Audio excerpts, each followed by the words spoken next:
राम राम।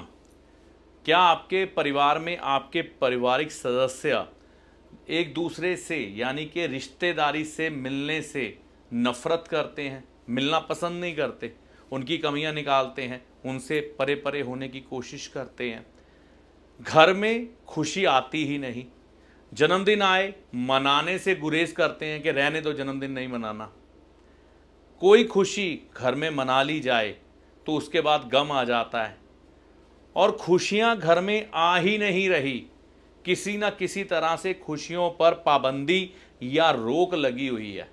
तो ये वीडियो आपके लिए है, इस वीडियो को बिल्कुल भी छोड़िएगा मत। बहुत डिटेल से मैं आपको इस वीडियो में कुछ एक महत्वपूर्ण जानकारी दूंगा जिससे आप समझ पाएंगे कि आपके जीवन में ये समस्याएं जन्म पत्रिका के अनुसार क्यों उत्पन्न हो रही है, या कुछ ऐसी गलतियां अगर आपके पास जन्म पत्रिका नहीं भी है तो हो सकता है आपके खून के ताल्लुकदार यानी कि रिश्तेदार 5 पीढ़ियों के जो होते हैं उनमें से किसी ने की हो और भुगत आप रहे हो, लेकिन इसका पश्चाताप भी है। लेकिन इसको समझने के लिए पहले हमें कुछ एक बारीकियां समझनी होगी, कुछ एक जानकारी लेनी होगी कि ये सब घटनाएं जो मैंने अभी आपको बताई है ना, ये उत्पन्न क्यों होती हैं और इनके उत्पन्न होने की वजह क्या है, होरोस्कोप के अनुसार क्या वजह है और इसकी निशानियां आपके परिवार में क्या होगी और इसका उपाय क्या है। पहले ये सारी कहानी समझते हैं, फिर आगे बढ़ते हैं। रिश्तेदारी का ऋण इसका नाम है, और ये रिश्तेदारी का ऋण पैदा क्यों होता है जब आपके कुल खानदान में परदादा, दादा, चाचा, ताया सभी को मिला रहा हूं मैं, एक व्यक्ति पर दोष नहीं बढ़ रहा। कुल खानदान क्या होता है ये आपको शीघ्र ही अगले वीडियो में जो दिखाई देगा ना, मतलब इससे अगला जो स्टेप आएगा इसी वीडियो में आपको उसमें मालूम पड़ जाएगा। ये इसके दोषी अपने आप को मत मानना, आपके कुल खानदान में कोई भी ये गलती कर सकता है। मित्र से धोखा किया हो, किसी को जहर दिया हो, किसी की फसल में आग लगाई हो, किसी के मकान में आग लगाई हो, भैंस जो बच्चा देने वाली हो उसको मार दिया गया हो, तो ये वजह होती है।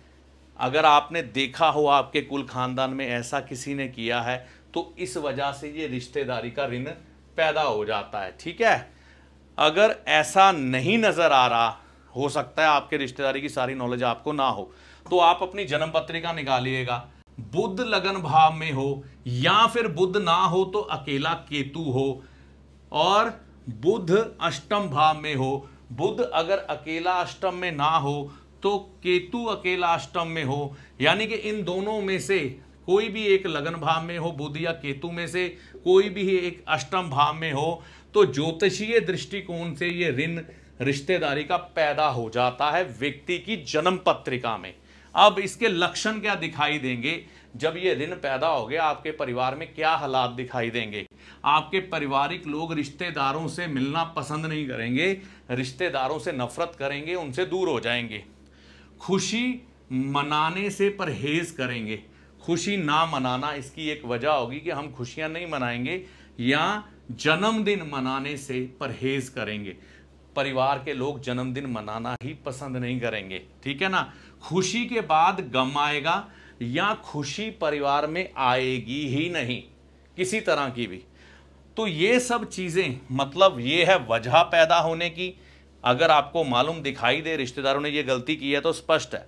अगर ऐसा मालूम ना पड़े, ठीक है ना, लेकिन ये की होती है लाल किताब में इतनी सटीकता है कि आपके कुल खानदान का अभी जो अगला वीडियो आएगा ना, मतलब जिसको आप समझेंगे आगे जाके कुछ ही मिनटों के बाद, आपको समझ लग जाएगा कि फैमिली ट्री में कोई भी गलती ये कर सकता है जिसकी वजह से ये सब हुआ। तो ये सब मालूम ना पड़ा तो ये ग्रह चाल है बताने के लिए आपको कुंडली में, है ना, तो इससे मालूम पड़ जाएगा। और इसके बाद भी यकीन ना आए तो ये सीधे सीधे निशानियां या लक्षण कहते हैं, ये भी श्योर नहीं हो रहे, ये भी श्योर नहीं हो रहे, ये सब हालात अगर आपके परिवार में है तो आप डेफिनेटली मानिएगा कि रिश्तेदारी का ऋण आपके परिवार के ऊपर है और ये नासूर बनता जा रहा है। उपाय क्या है? शनि से जुड़े कारोबार अगर करने वाला कोई व्यक्ति हो, जैसे कि मजदूर हो, कोई कारीगर हो जो मशीनों पे काम करता हो, किसी चीज़ का कारीगर हो या हकीम हो कोई, उसकी मदद करनी होती है। ज़रूरतमंद व्यक्ति की, इन तीनों में से जो ज़रूरतमंद हो उसकी मदद करनी होती है। कैसे करनी होती है? आपने अकेले नहीं करनी होती, फैमिली ट्री को इसमें शामिल करना है। आगे समझिए कि वो फैमिली ट्री कैसे शामिल होगा, फिर मैं आपको बताता हूं उपाय क्या करना है। आपको रिश्तेदारी का ऋण समझ लग गया कैसे पैदा होता है ना, और इस ऋण के पीछे क्या क्या कहानी है। अब आपके घर में अगर ये सिम्टम प्रकट हो रहे हैं, पत्रिका है तो योग होगा, यही वाला जो मैंने आपको बताया है। अगर पत्रिका नहीं है, ऐसे सिम्टम प्रकट हो रहे हैं, तो भी ये उपाय करने में जाता तो कुछ नहीं है ना। अगर कारण रिश्तेदारी के ऋण पैदा होने के आपके घर में दिखाई दे रहे हैं कि हाँ भाई ये निशानियां हैं, रिश्तेदारी से बच्चे नहीं मिलते, खुशी नहीं आती, जन्मदिन नहीं मनाता, खुशी के बाद गमी आ जाती है, खुशियां आ ही नहीं रही कितने समय से, तो ये लक्षण है। तो ये उपाय जो बताया गया है ना आपको कि शनि के, है ना, जो ताल्लुकदार हैं, जैसे कि मजदूर हैं, कारीगर हैं, हकीम है, इनके लिए क्या करना है, ठीक है ना, इनके लिए क्या करना है, इसको समझने से पहले, डिटेल देने से पहले एक ये छोटा सा वीडियो देखिए, क्योंकि ये उपाय से ही जुड़ा है। इस उपाय में आप अगर जिम्मेवार नहीं है, हो सकता है ये जो गलतियां बताई हैं, किसी की फसल में आग लगवा देना, धोखा देना, जहर देना, ये काम आपने नहीं किया, लेकिन कुल खानदान में किया, तो उन लोगों को छोड़ेंगे तो नहीं, ठीक है ना। अब इनमें से जो लोग जिंदा होंगे हम उनको गिनती करेंगे, लेकिन इसकी एक विधि है। पहले ये वीडियो समझिए, फिर आइए मैं बताता हूं आगे की जानकारी आपको। महत्वपूर्ण बात, कुल खानदान में जो लोग जीवित होंगे सिर्फ उनकी गिनती करेंगे, और खानदान में जैसे परदादा की परदादी हो गई, दादा की दादी हो गई, पिता की माता हो गई, आपके पिता हुए, उनकी जो धर्मपत्नी है वो आपकी माता हो गई, और आपकी पत्नी हो गई, इनके खानदान की गिनती नहीं करेंगे, ठीक है ना। सिर्फ इनकी गिनती करेंगे, यानी कि परदादी की, दादी की, माता की, पत्नी की, इनकी गिनती होगी, लेकिन इनके खानदान की गिनती नहीं होगी। बड़े आराम से बताऊंगा, समझिएगा। सबसे पहले शुरू करते हैं परदादा परदादी से। कई जगह भारत में परदादा परदादी जिंदा होते हैं, इसलिए मैं ले रहा हूँ। तो आगे चलता हूँ दादा दादी। अब यहाँ पर दादा के भाई और भाभी, जितने भी भाई होंगे दादा के, वह सब लेंगे और उनकी पत्नियों को लेंगे। अब दादा के भाइयों के बच्चे, तो यहाँ पर भाभीियों की गिनती तो पहले ही हो गई ना, तो अब ये इनके जो बच्चे होंगे उनकी गिनती लेंगे, चाहे वो लड़का हो चाहे लड़की हो। यहाँ पर दादा के भाइयों के बच्चों के बच्चे, बड़े आराम से समझिएगा। अब दादा के भाइयों के जो बच्चे होंगे, यानी कि उनमें जो लड़के होंगे, लड़कों की पत्नियां गिनेंगे हम, लड़कों की पत्नियां गिनेंगे, लेकिन जो लड़कियां होंगी ना उनको सिर्फ अकेली लेंगे, ठीक है ना, उनकी गिनती अकेली होंगी। तो यहाँ पर दादा के भाई, दादा के भाइयों के बच्चे, दादा के भाइयों के बच्चों के बच्चे, तो यहाँ पर क्या हुआ, बच्चों की पत्नियां भी हो गई, ये ध्यान रखिएगा, क्लियर। अब आगे चलता हूं, दादा की बहन, दादा की बहन को गिनेंगे और बहन के बच्चे, चाहे लड़का हो चाहे लड़की हो, उसकी गिनती होगी। फिर आगे बढ़ते हैं, फिर आपके पिता की बारी आ गई। अब यहाँ पर दादी के खानदान को नहीं लिया तो माता के खानदान को भी नहीं लेंगे, लेकिन दादी और माता की गिनती तो करेंगे। तो आपके पिता के जितने भी भाई हैं, चाहे छोटे हैं चाहे बड़े हैं, उनकी गिनती करेंगे। मान लो बड़े हैं तो ताया ताई हो गए, छोटे हैं तो चाचा चाची हो गए। अब ताया के बच्चे लेंगे, चाचा के बच्चे लेंगे, चाहे वो लड़का है चाहे वो लड़की है, उनकी हम गिनती करेंगे पूरी। अब यहाँ पर ताया चाचा के बच्चों के बच्चे, इनमें से जो लड़के होंगे ना ताया चाचा के, तो लड़कों की पत्नियों की भी गिनती करेंगे, लेकिन जो लड़कियां होंगी उनकी गिनती अकेली होगी, लेकिन लड़कियों के बच्चों की गिनती हम साथ में लेंगे, चाहे वो लड़का हो चाहे लड़की हो, ठीक है ना, ये क्लियर। अब आपके पिता की बहन यानी कि आपकी बुआ, तो बहन को गिनती करेंगे। इसी तरह दादा की बहन है, आपकी बहन है, इनके पतिदेव की गिनती नहीं करेंगे, इनके ससुराल वालों की गिनती नहीं करेंगे, सिर्फ बहन होगी और बहन के बच्चे होंगे।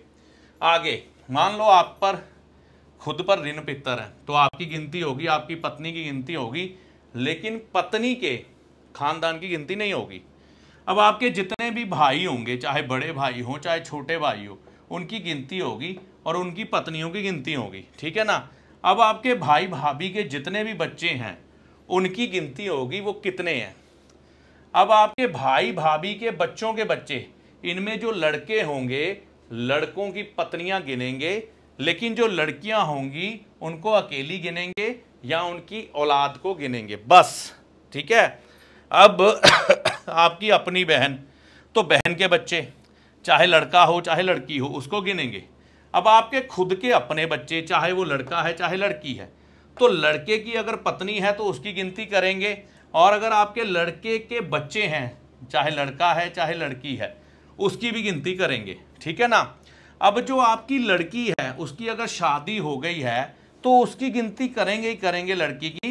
लड़की के जितने भी बच्चे हैं उनकी भी गिनती करेंगे, चाहे लड़का है चाहे लड़की, लेकिन लड़की के पति की गिनती नहीं करेंगे, लड़की के ससुराल वालों की गिनती नहीं करेंगे। ऐसी आशा करता हूं कि आप ये फैमिली ट्री अच्छे से समझे होंगे।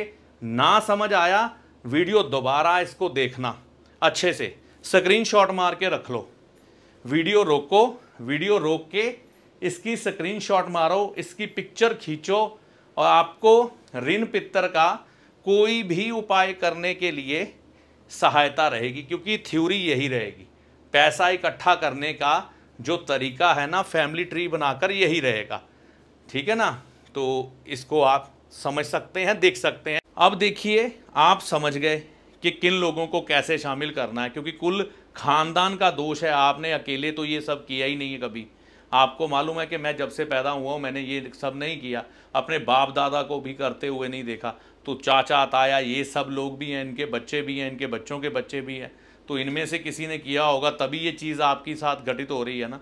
तो इन लोगों में से जो लोग जिंदा हैं उनको इस उपाय में शामिल करेंगे।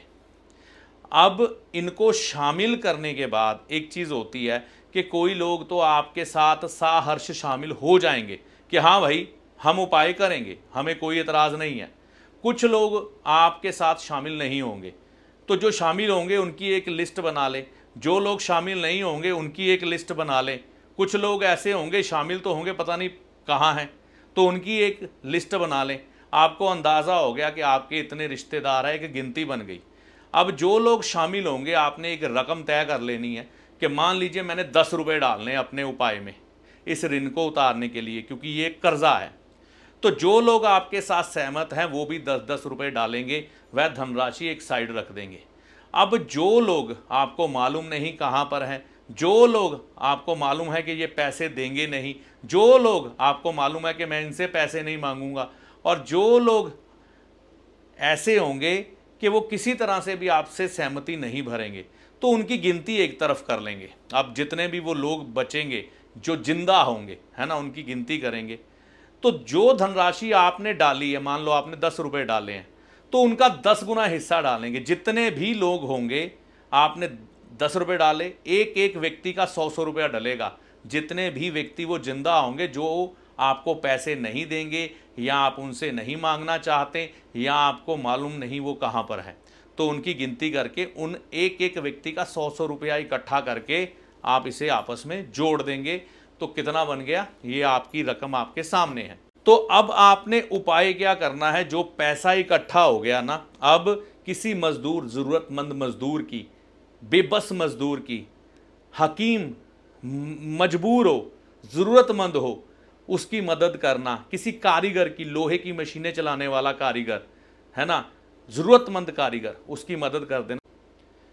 तो ये ऋण लाल किताब के दृष्टिकोण के अनुसार हटता है और आपके जीवन में अच्छे फल प्रकट होते हैं माता रानी की कृपा से। तो ये था ये सारा उपाय रिश्तेदारी का ऋण।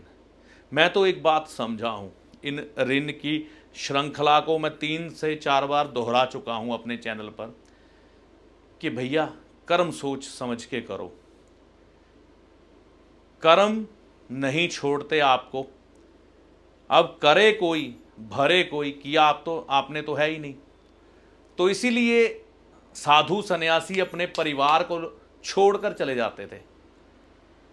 कि पता नहीं किसने क्या कर देना है, फंस मैंने जाना है। तो जिसने भी ईश्वर को पाना है, मुझे तो समझ यही आई है, उसे परिवार त्यागना पड़ेगा, नहीं तो ये चक्कर यही घूमेगा। करेगा कोई, भरेगा कोई, तो ये साइकिल गोल चलता रहेगा। इस वीडियो में दी गई जानकारी का लाभ आपको माता रानी की कृपा से होगा। जय माता दी।